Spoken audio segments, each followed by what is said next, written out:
Hello everyone, my name is Nemanja Živković and today I'm using chesswithknarik.com to record this video.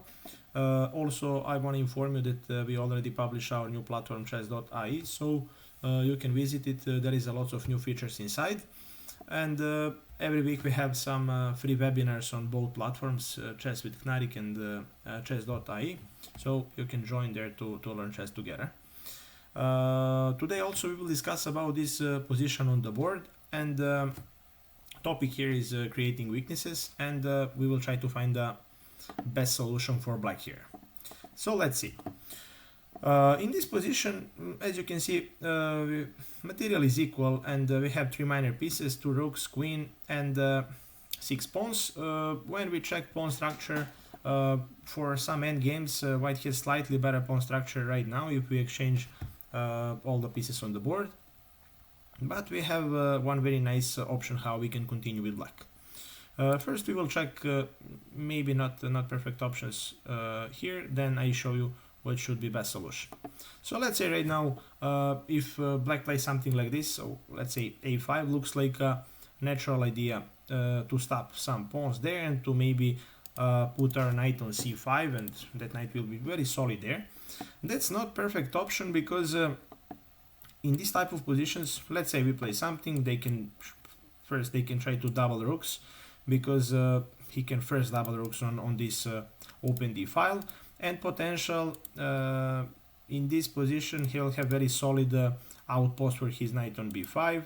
At the same time he will try maybe to grab some space on a king side of the board to distract this knight from f6, and after that he will have very solid attack on a king side. So if we play a5, that move is not as strong, of course.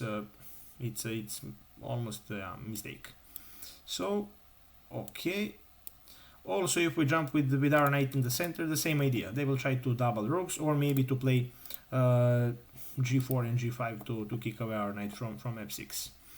If we play, let's say, rook to c7, this move makes some sense, to be honest, because later in the future we will try to play b5 and maybe just to put some more pressure on his knight on c3, and also to break this solid pawn chain on a queen side of the board. But once again he will try to play g4 and g5 to kick away that knight, and later knight in the center, and he'll have very solid king attack. So that's also not perfect option. And let's say if we develop maybe bishop somewhere, the same thing. There is no threats, and white will be fine. So perfect option in this perfect option for black here is to play b5. Why b5?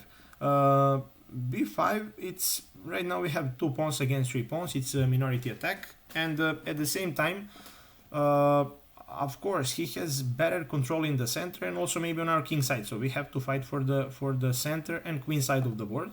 After b5, we wanna break this solid pawn structure to open a bit position and potential after exchange, because if they wait, that's very solid for us, because we will capture that pawn, and later he'll have isolated pawn on c4, so they have to capture.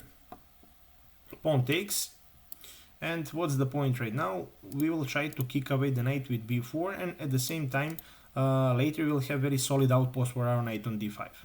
So that's first thing. Also right now if they play, let's say, b4, then we can reroute our rook to c7, then maybe a rook to c4. Potential we can also reroute our knight to d5 or maybe c4. We have slightly better position here.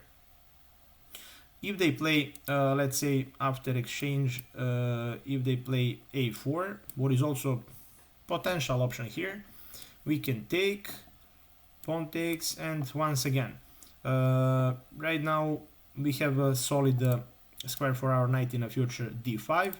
Potential knight b6, knight c4 is also a very solid idea. His pawn is not as strong anymore on a4. He must think about that pawn, and it's not simple to control that pawn, because we can just double our rooks on a file, centralize our pieces, and you will have at least slightly better position.